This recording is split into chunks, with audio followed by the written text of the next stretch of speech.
የነበረችው ከዶክተር ጋር ነበረ። እሷም ይህንን ሀሳብ እንደመጣላት ለዶክተር ሄዷ ቤቷ ውስጥ እንደዚህ አይነት ነገር መፈጠሩን ተናግረዋለች። እሱም እነ ቤዚን ጠርጥሪ፣ ሉላንም ቢሆን እንዳታምኛት፣ ችግር የለውም አብረን ሄደን እንቀብራለን በማለትም ለማንም እንዳታሳውቂ ብሏት ነበረ። እሷም ያንን ከሱ ጋር በመሄድ ሬሳውን ይቀብሩታል። ሆኖም ሬሳውን ከቀበረችም በኋላ ሉሊትም ስትጠይቃት አላየውም፣ አላቅም፣ እኔ ማንንም አላምንም ብላት ነበረ። እሷም እሺ በማለት እንዴትስ ብቻሽን ልትቀብሪ ቻልሽ? ትልቅ ነው የሚረዳሽ ሰውማ ከኋላህ አለ በማለትም ጥርጣሬ ውስጥ አድራ ነበረ። ሆኖም እሷም አሁን ላይ እቺ ልጅም ከቦታ ጋራ እዚህ አይነት ጉድ ውስጥ አስገብታኝ ከሆነስ ይሄንን ነገር ቤት ውስጥ ሙሉ ለሙሉ ካሜራ ገጥሜ አሁን መከታተል አለብኝ ብላ ትላለች። ዘርፌም ይሄንን ስታወራ ሉሊትም ድንገት ትሰማታለች። እሷም ያንን ከሰማች በኋላ ስልኳንም ውጪ ላይ ሆና እያወራች ኩሽና ትሄድና አክስቴ ግን ይሄ ሁሉ በድላኝ ለምንድን ነው የማግዛት? ይሄንንስ ያደረገባት ማን ነው? በማለትም ታወራለች። ዘርፌም ሶፋ ላይ በመቀመጥ እየተከታተለቻት ነበረ። አሁን ከአክስቴ ጎን ነኝ፣ እህቴም ብትሆን እንዴት ይሄንን ነገር ታደርጋለች? እንዴት ነው በአክስቴ ላይ የምታደርገው? በማለትም እጅግም እየተናደደችባትም ቢሆን አውቃ በዚህ አይነት ስታደርግ፣ ዘርፌ ደግሞ ልጄ ይቅርበኝ፣ ይሄ ግድ ሆኖብኝ ነው፣ አሁን ላይ ማንንም አላምንም በማለት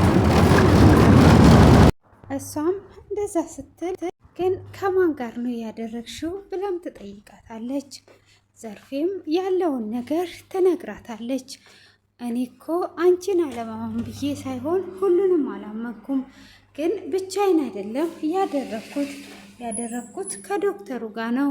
ይህንን ነገር ሳስብ እሱን የሆነ ወጥመድ ውስጥ ላስገባው አስቤ ትልቅ ነገር አድርጌያለሁ፣ የቀበርነው ከሱ ጋር ነው በማለትም ትነግራታለች። እሱም እየቀበርን እያለ የደረት ኪሴ ላይ አድርጌ ቪዲዮ እየቀረጽኩት ነበረ፣ ያንን 40 ሚሊዮኑን ብር ዶክተር እንዲከፍል አደርገዋለሁ በማለትም ትነግራታለች።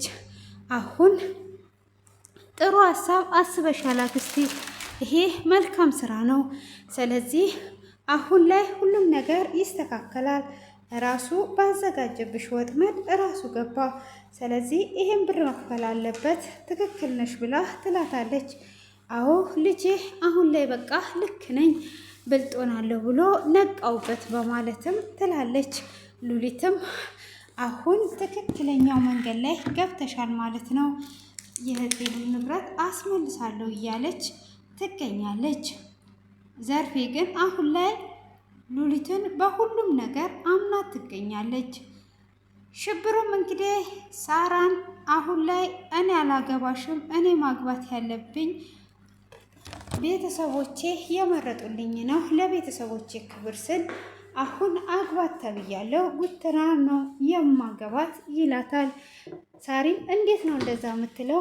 አንተ የማፈቅራት አለች ብለህ አትናገርም እንዴ ስትለው ይሄ ፍቅር ጉዳይ ሳይሆን የክብር ጉዳይ ነው በማለትም ትናገረዋለች። ፈሪ ነክ እያሉኝ ቤተሰቦቼ የመረጡልኝን ነው የማገባው፣ የኔ ፍቅር እወድሻለሁ፣ የኔ ውድነሽ እያላትም ሲል እንዴት እንደዚህ ይሆናል? እንዴት ነው እንደዚህ የምታደርገው? በማለትም እሷም ወደ ነጉቺ ቤት ትሄዳለች። ስትሄድም ያለውን ነገር ትሰማለች። ለምንድን ነው የማታገባኝ እያለች እየጠየቀችው ነበር ሱራን። እሱም አሁን ላይ ያለንበት ቤት ክፍሉ ራሱ ትንሽ ነው፣ በኋላ ቤተሰቦችሽ መጥተው አያትሽ መጥተው ቤቱን ሊብትል እንኳን ቤቱ እኛ እንኳን ልንገላበት ስንል ተራ በተራ ወተን የምንገላበት ነን፣ ስለዚህ ጥሩ አይደለም ሲላት፣ አይ የዘርፌን የቤዚን ቤት አሳያችኋለሁ ለእሱ አታስብ ትላለች። እሱም ብር እንደሚያስፈልገው ሁሉን ነገር እየነገራት አሁን ላይ አልችልም ሲላት፣ በቃ ሽብሩ ሊወስደኝ ነው በማለትም ትናገራለች። በዚሁ መካከል ሳሪ ትመጣና ነፍሰ ጡር መሆኗ ስትሰማ በጣም ደስ ይላታል። ለካ ነፍሰ ጡር ነሽ ወይ እንኳን ደስ አለሽ በማለትም ይሄን ነገር ለሽብሩ መንገር አለብኝ በማለትም ትነግረዋለች። ሽብሩ ጋም እንደሄደች እሷ እርጉዝ እንደሆነች ለቤተሰቦቿ ነገር በቃ እሷ ነፍሰ ጡር ናት፣ ከፈለክ የ5 ወር የ6 ወር ብለ ነገር እኔ ስንት ወር እንደሆነ አላቅም በማለት ይላል። ቤተሰቦቼ በዛ ማያምኑም ክብር እስከሆነ ድረስ እርጉዝም ብትሆን አግባ ሊሉኝ ይችላሉ በማለትም ይላታል። እንዴ ምን እየሆንክ ነው ያለኸው? ወዴት ነው በማለትም ከተናገረችው በኋላ አላቅም የኔ ውድ ሲላት የኔ ርካሽ አትለኝም ወይ? የምን የኔ ውድ ነው በማለትም ምላሽ ትመልስለታለች። እሱም በስተመጨረሻ ሄጄ እናገራለሁ እሺ ብሎ ሲላት ተናግረህ ትተዋለህ አይደለች ስትለው በፍጹም በቤተሰቦቼ ነው ሲላት እሷም ሽብሩን ጥላው ትሄዳለች ማለት ነው። ሆኖም አሁን ላይ እንግዲህ ሰለሬሳው እጅግ ግራ በመጋባት ውስጥ ይገኛሉ። እንግዲህ ዶክተርንም አስፈራርታው 40 ሚሊዮን ብር ለማውጣትና በቤት ውስጥ በሙሉ ካሜራ ስላረገች በቪዲዮ ልታስፈራራው እያሰበች ነው።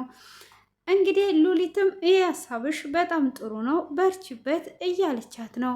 አሁን ላይ ከቤዚ ሀሳቧን አውርዳለች ዘርፌ። እሷም ዶክተርን ትጠራውና አሁን ምን ማድረግ አለብን? እኔ በሀሳብ ተጨንቄያለሁ ብላ ትለዋለች። እሱም ለምን በሚስጥር አይደለው ያደረግነው? ምን ያሳስብሻል? ምን ሆነሽ ነው ብሎ ይላታል።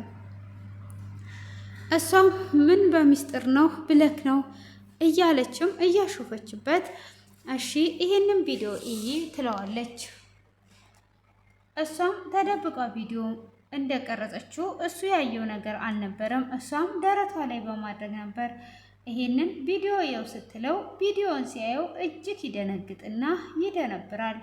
እሱም በድንጋጤ ቁጭ ብድግ እያለ ምንድነው እሱ ያደረግሽው? እኔ አምኜሽ እንደዚህ ታረግኛለሽ ወይ? እንዴት ቪዲዮ ትቀርጭኛለሽ?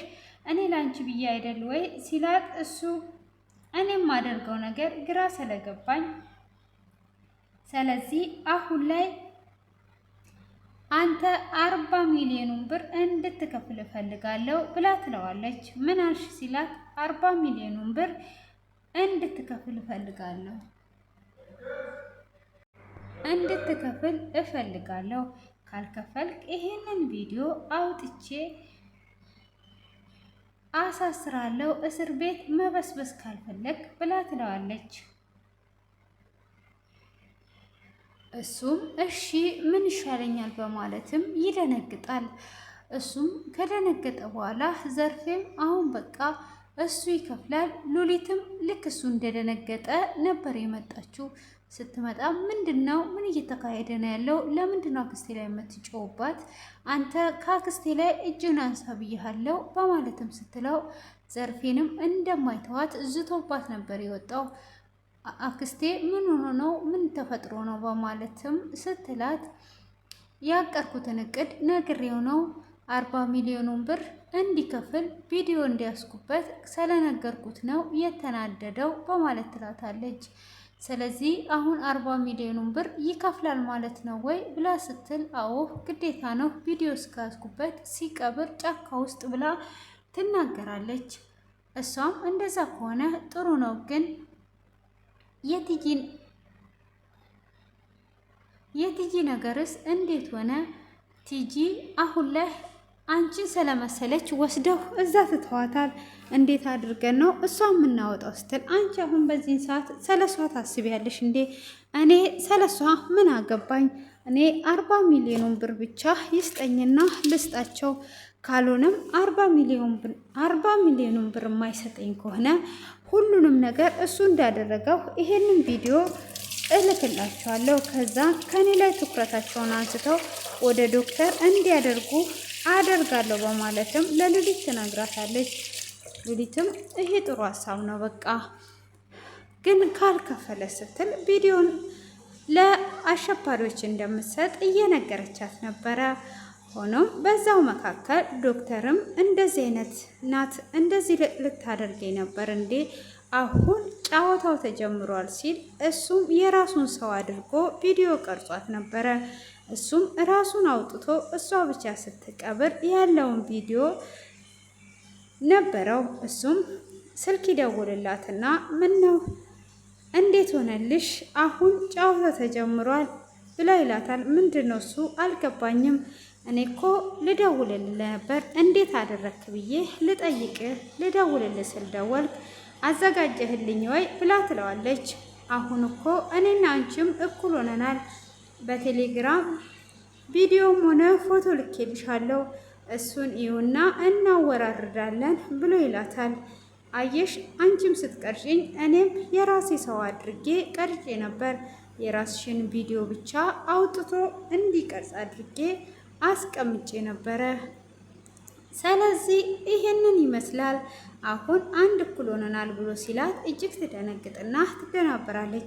በዚች ባንቺ በትንሿ ጭንቅላት ልታታልኝ አስበሽ ነበር ወይ? ይሄ ነገር እንዲህ ነው በማለትም ምላሽ ሰጥቷታል። ዘርፌ እጅግ በመደናበር ውስጥና በመደንገጥ ውስጥ ክፍሉ በዚህ ተጠናቋል። እንግዲህ ሽብሩም ማንን እንደሚያገባ ቀጣይ ክፍል ላይ የምናየው ይሆናል። ዘርፌ ምን ይውጣት ይሆን? እውነት ቤቱን ሸጧ እነ ቤዚ እነ ሱራፌል እንዳሰቡት ይሆናል ወይስ በምን አይነት ይጠናቀቅ ይሆን የሚለውን ቀጣይ ክፍል ላይ ስለሆነ የምናየው ቤቱን ሰብስክራይብ እና ላይክ አድርጉ።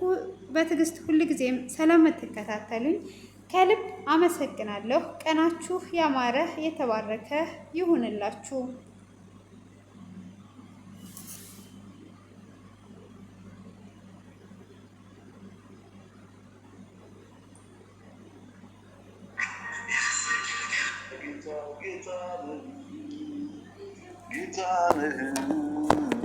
ጌታነህ አንተን የሚመስል የሌለህ የሌለህ የሌለህ ተወዳዳሪ የለህም ተወዳዳሪ የለህም ተወዳዳሪ የለህም ተወዳዳሪ የለህም ተወዳዳሪ የለህም ተወዳዳሪ የለህም ተወዳዳሪ የለህም ተወዳዳሪ የለህም ተወዳዳሪ የለህም ተወዳዳሪ የለህም ተወዳዳሪ የለህም ተወዳዳሪ የለህም ተወዳዳሪ የለህም ተወዳዳሪ የለህም ተወዳዳሪ የለህም ተወዳዳሪ የለህም ተወዳዳሪ የለህም ተወዳዳሪ የለህም ተወዳዳሪ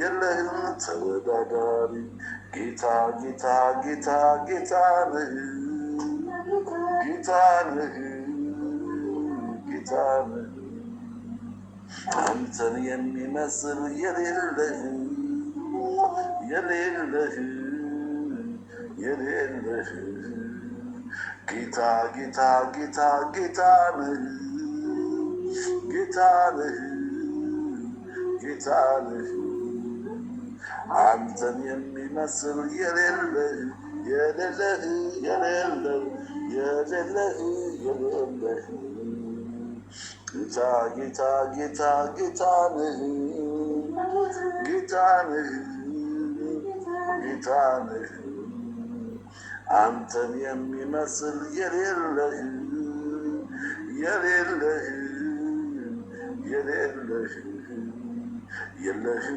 ተወዳዳሪ የለህም ተወዳዳሪ የለህም ተወዳዳሪ የለህም ተወዳዳሪ የለህም ተወዳዳሪ የለህም ተወዳዳሪ የለህም ተወዳዳሪ የለህም ተወዳዳሪ የለህም ተወዳዳሪ የለህም ተወዳዳሪ የለህም ተወዳዳሪ የለህም ተወዳዳሪ